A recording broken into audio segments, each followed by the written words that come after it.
This one's Victor. Say hi, Victor. Hello. And this one's Jean. Say hi, Jean. Hello. And then it's me, Josie. Okay, let's let Victor finish. Okay. Hello everyone, my name is Victor. Today I will introduce you what is SDG.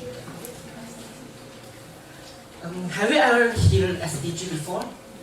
SDG is a Sustainable Development Goal, also known as the Global Goal, was adopted by all United Nations members in 2015 as a universal call to action to end poverty, protect the planet, and ensure all people can enjoy peace, prosperity by 2030.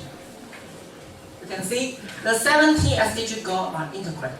That is, they recognize one action in one area will affect outcome in others. So the development must balance social, economic, environmental sustainability. Today, we are focused on SDG 3, good health and well-being. Okay, let's take a look.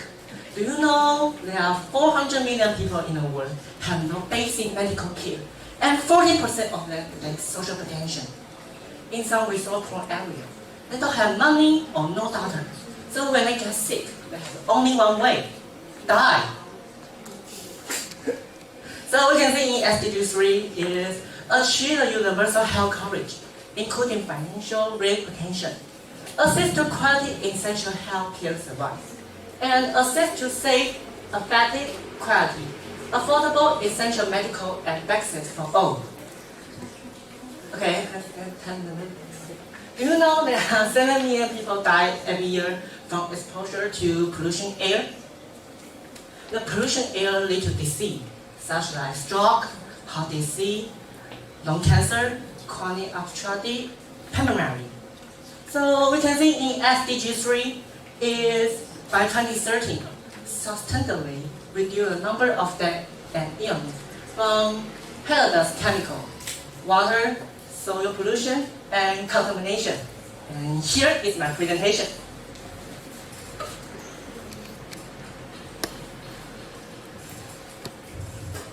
Alright. After my team member's first introduction, I believe you guys are as curious as me. How about Taiwan? Has Taiwan has been already been perfect in health and well-being? Let's see. The first problem I would like to introduce is traffic problem. We met the last week above to demonstrate the traffic accident, about casualties and death toll. As you can see, the number is keep growing these 3 years. It's very terrifying. And the traffic problem has been already a national issue in Taiwan now. It has to be solved, no time to delay. The traffic pattern can hurt not just people. It shows that Taiwan costs $475 million every year to deal with traffic problem.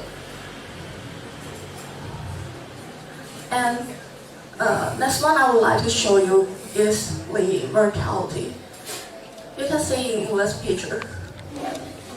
Taiwan's mortality, traffic accident mortality is the largest in East Asia, and it's even 8 times larger than Hong Kong. The second problem is nearsightedness. There's 90% of Taiwanese has nearsightedness, and it's the biggest number in the whole country. Because it's too common, that we forget it's a disease. In list, all people that have 35% of them are high degrees of nearsightedness. People ignore the risk of this. Remember, it can make you seriously blind. And the last thing I would like to talk is the passion of nearsightedness getting younger these years.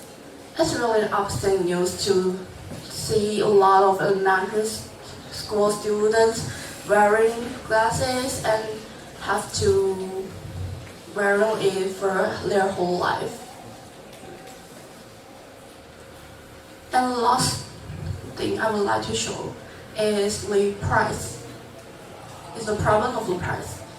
As all we know, Taiwan's health insurance is a miracle in the world. But this thing we are so proud of has a really problem now. Because of the government keep lower the price, so the company can stand for it.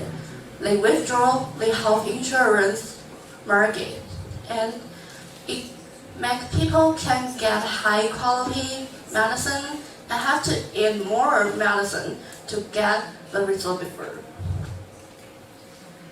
Alright, after so many questions we see in Taiwan, I believe you guys can't wait to see how to solve it. Let's welcome my next teammate, Josie.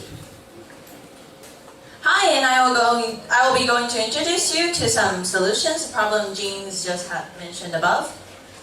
About our traffic problems, AI smart intersections have been set in some places in China. Please look over here. If a car, for example, goes too fast, their plate number would be shown on the LED screen with big words telling people what they have done. Another way is to spread the concept of Vision Zero. Vision Zero is something from Sweden. In order to have zero deaths from Sweden, they want people to know how important every life is. Therefore, they focus on the moral angle to spread this idea. There are also other ideas such as changing the road designs and so on. The number of deaths in car accidents of every country that had adopted Vision Zero had dropped a lot. So I think it would be a good idea that Taiwan too spread Vision Zero. Next, about the nearsightedness, the eyes of children are still under development. So there will be a higher chance for them to have bad eyesight, especially when their main entertainment have become electronic devices over the past years. So I think it would be better if people give their kids a time limit or ban them from using electronics and use that time to do other activities. As technology grows, products that prevent people from having nearsightedness are starting to be created. For example, these pens can prevent you from having nearsightedness by detecting your posture. If it's wrong, the tip of the pen will get back inside with a voice telling you that your posture is wrong. Then, about our medicines, because of the low price our government has set out for our medicines, many companies' products had left our healthcare system. So, if we set the price of our medicines higher, the companies might not leave us. Sadly, that way we won't be able to afford our medicine bills. So let's look at the next page. Biosimilars are starting to appear. What are biosimilars? There are medicines that are similar to the original medicines in terms of safety and results of the pricey ones. This is because most medicines patents are starting to expire, and people can start making biosimilars. Therefore, they could be in our health system in place of the expensive ones. This is our presentation. Thank you very much.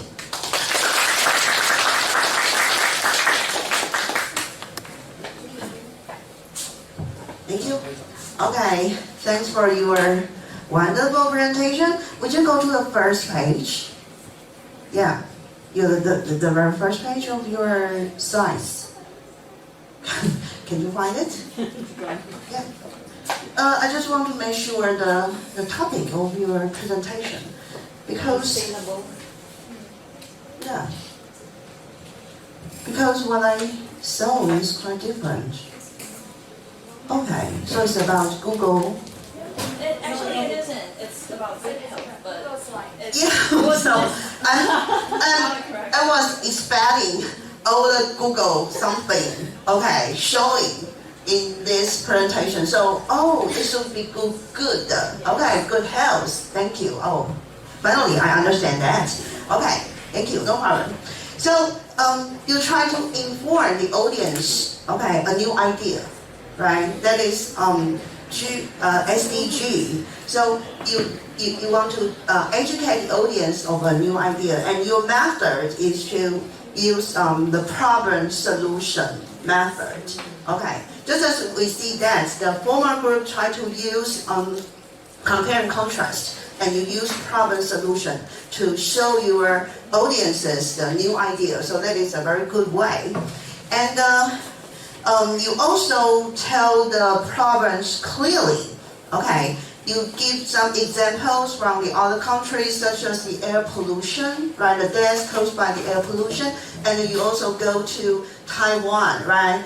We have the car accident examples. So these are all very serious problems. So the audience can feel that this must be safe. Okay, these problems are too dangerous for human beings. Okay, so that is a very good way. You give the very clear examples of problems. Okay, then you go to the solutions, right? We give some suggestions to the Taiwan government, right? So you give some examples of measures taken in the other countries, and maybe we can try to use these ways to improve the well-being for the people in Taiwan. So this is also a very excellent method to convince your audience that these are very good ways. Okay, so I think you did a very good job. Okay, and just as Jojo teacher said, you can go forward.